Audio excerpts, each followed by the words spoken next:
Good evening, my dear students.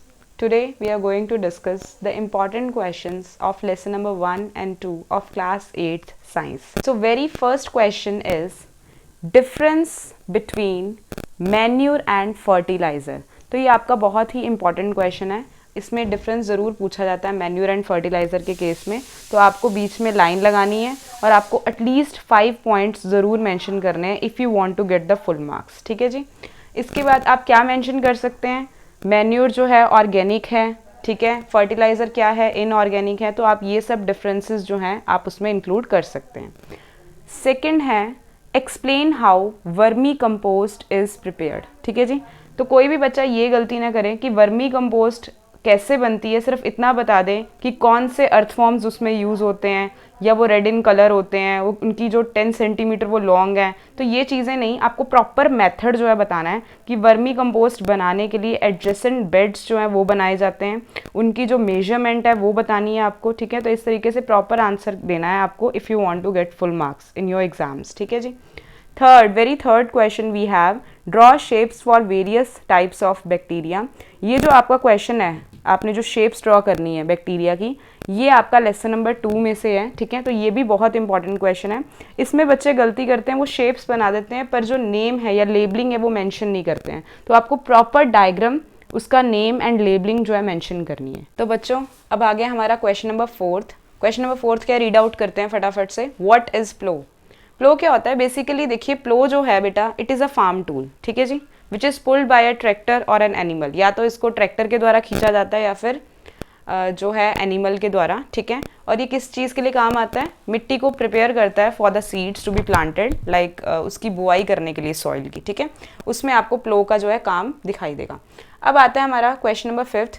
तो ये मैंने 2 क्वेश्चन मिक्स किए हैं एक्चुअली में, क्योंकि दोनों ही इंपॉर्टेंट है मेरे लिए और आपके लिए भी इक्वली. ठीक है जी. तो name the diseases caused by fungi and bacteria in cattle. कि कैटल में आपने बताना है कि कौन सी डिसीजेज होती हैं कैटल को जो कि फंगी कॉज करता है एंड बैक्टीरिया. तो आप बहुत सारी डिसीजेज वैसे मेंशन कर सकते हैं जो भी आपके टीचर ने आपको करवाया, जैसे कि anthrax, foot and mouth disease हो गया, एस्परगिलस इन्फेक्शन, रिंग वॉर्म. तो बहुत सारी डिसीजेज हैं, पर आपको जितना भी पूछा होगा, अगर आपको 2 डिसीजेज पूछी हैं तो आप 2 मेंशन करना, और अगर 3 पूछी हैं तो 3 मेंशन करना, और देखना ज़रूर कि फंगी से कॉज हो रही हैं या फिर बैक्टीरिया से. तो अब आ गया हमारा क्वेश्चन नंबर 6. बेटा ये तो बहुत ही इंपॉर्टेंट क्वेश्चन है, आप सभी को वैसे भी पता होगा. तो जो क्वेश्चन है मैं रीड आउट कर रही हूँ. Describe various methods to preserve food. इसका मतलब क्या है, प्रिजर्व का मतलब है कि अगर आप भोजन को लंबे समय तक बचाना चाहते हैं, आप चाहते हैं कि उसमें माइक्रो ऑर्गेनिजम्स की ग्रोथ ना हो, तो आप कौन कौन से मेथड्स का यूज़ कर सकते हैं. तो बेटा आप इसमें बहुत सारे मेथड्स वैसे जो हैं मेंशन कर सकते हैं. मैं आपको एक्सप्लेन कर देती हूँ. फर्स्ट मेथड आप ड्राइंग जो है जो एक्सप्लेन कर सकते हो. इस मेथड में बच्चों आपको पता है कि वाटर जो कंटेंट होता है उसको क्या कर दिया जाता है, कम कर दिया जाता है, रिड्यूस कर दिया जाता है. ठीक है जी. ताकि वहाँ पर आपके खाने में बैक्टीरिया की ग्रोथ जो है रिड्यूस हो जाए या फिर बिल्कुल ही ना हो. जैसे कि वीट हो गया, गेहूँ, चावल, इन सबको, ओट्स, बारले, इन सबको पहले ड्राई किया जाता है और फिर यूज़ में लाया जाता है. ठीक है जी. दूसरा मेथड आप क्या मेंशन कर सकते हैं, preservation using sugar and salt. Sugar and salt का भी क्या काम होता है बेटा, वो भी पानी के कंटेंट को विड्रॉ कर लेती हैं. विड्रॉ मतलब खींच लेती हैं. किससे खींचती हैं मैम, फूड से खींचती हैं बेटा. ठीक है जी. और इसी से क्या होता है, माइक्रो ऑर्गेनिजम्स जो छोटे छोटे जीव होते हैं जिनको हम नेक्ड आई से नहीं देख पाते, उनकी ग्रोथ कम हो जाती है. एग्जाम्पल के तौर पे देखें तो मीट और फिश हो गया, उनको भी जो है पहले बेटा ड्राई किया जाता है. ठीक है जी. और इसके साथ साथ उनको कवर किया जाता है सॉल्ट के साथ. ठीक है. जैम्स हो गई बेटा, जेली हो गई, उनको यूजुअली हम लोग क्या करते हैं, प्रिजर्व करते हैं जैम्स और जेली को बाय यूजिंग द शुगर. ठीक है जी. तीसरा मेथड आप डिस्कस कर सकते हैं, preservation using acetic acid. Acetic acid यानी कि विनेगर. ठीक है. विनेगर में पाया जाता है एसिटिक एसिड. उसको आप जो है अचार में यूज़ करते हैं, पिकल प्रोडक्ट्स जो होते हैं, पिकल मीन्स अचार. और ये भी क्या काम करता है, it also stops the growth of micro organisms. और लास्ट मेथड आप जो है डिस्कस कर देना, heat and cold treatment. Food items को जनरली हम लोग क्या करते हैं, या तो बॉयल करते हैं उनको यूज़ करने से पहले. ठीक है. और कुछ को हम स्टोर करते हैं रेफ्रिजरेटर में. ठीक है. जिससे क्या होता है, उनको हम लंबे समय तक जो है यूज़ में ला पाएंगे और इससे रिड्यूस होगी ग्रोथ ऑफ माइक्रो ऑर्गेनिजम्स. ठीक है. वैक्यूम पैकिंग भी बहुत अच्छा मेथड है वैसे, जिसमें क्या होता है, वैक्यूम पैकिंग एक ऐसा मेथड है जिसमें एयर जो है रिमूव कर दी जाती है फ्रॉम पैकेज, ठीक है, प्रायर टू सीलिंग, मतलब उनको सील कर दिया जाता है प्रॉपरली, आपको पता है। और कॉमनली ये ना हम नट्स वगैरह स्टोर करने में इस्तेमाल करते हैं बेटा, ठीक है जी, क्लियर। आप बहुत सारे पैकेज्ड जो हैं देखते होंगे प्रोडक्ट्स, उनमें जो गैस भरी होती है, एयर भरी होती है, ठीक है। जैसे कि चिप्स का पैकेट अगर मैं बात करूं एग्जाम्पल के तौर पे, तो उसमें नाइट्रोजन गैस जो है भरी हुई होती है, ठीक है बेटा। तो इससे आप खाने को प्रिजर्व कर सकते हैं। क्वेश्चन नंबर 7 है आपके पास, व्हाट इज़ अ पेस्ट। आप पेस्ट अटैक के बारे में भी आपने कभी सुना होगा, तो पेस्ट आप वहीं से समझ सकते हैं, कोई भी एनिमल, ठीक है, या फिर कोई भी इंसेक्ट जो आपके प्लांट को, आपकी क्रॉप को अटैक कर रहा है, उसे हम क्या कहते हैं बेटा, पेस्ट कहते हैं, ठीक है बेटा। आगे चलते हैं हम इसी के साथ। तो अब आ गया हमारा क्वेश्चन नंबर 8। तो आज मैं रीड करने जा रही हूँ आपके सामने, व्हाट इज़ फूड पॉइजनिंग। ये क्वेश्चन तो सबको पता है, आई मीन किसी ना किसी बच्चे को कभी ना कभी तो फूड पॉइजनिंग हुई ही होगी। मुझे तो हुई है, आपको हुई है।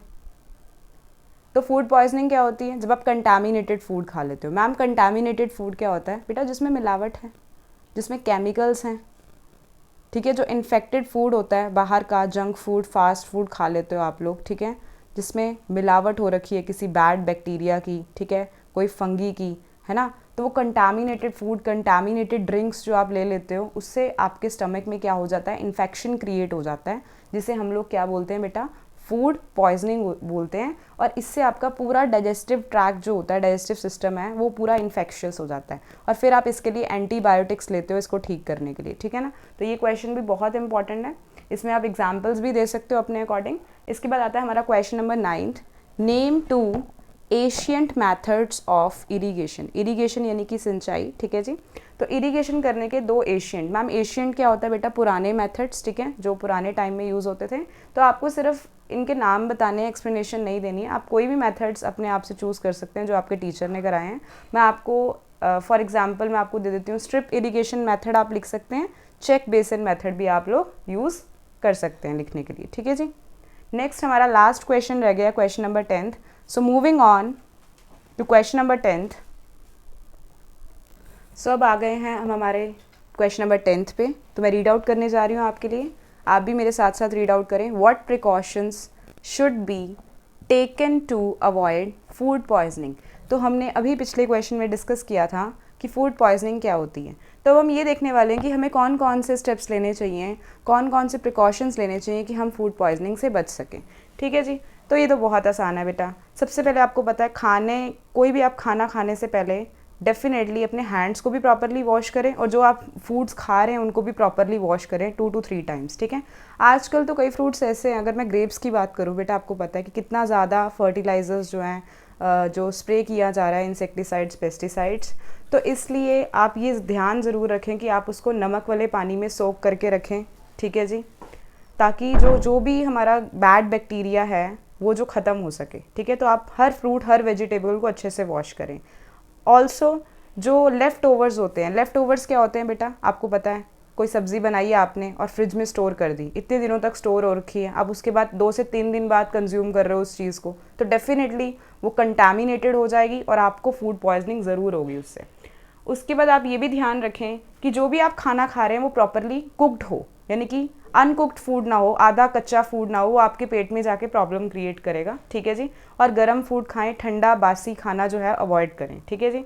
और डेफिनेटली जो आप पैकेज्ड फूड इतने सारे खाते हैं, शाम हुई नहीं तो आपने पैकेज्ड फूड खाने स्टार्ट कर देने हैं। लेस खाना है, कुरकुरे खाना है, गोलगप्पे, बाहर का जंक फूड, बड़ा मज़ा आता है खाने में, लेकिन आपको पता है वो टमी में जाके प्रॉब्लम क्रिएट करता है। डेफिनेटली पैकेज्ड फूड्स में आप लोग एक्सपायरी डेट का ज़रूर से ज़रूर ध्यान रखें, तभी पढ़े लिखे होने का फ़ायदा, नहीं तो कोई फ़ायदा नहीं है, ठीक है जी।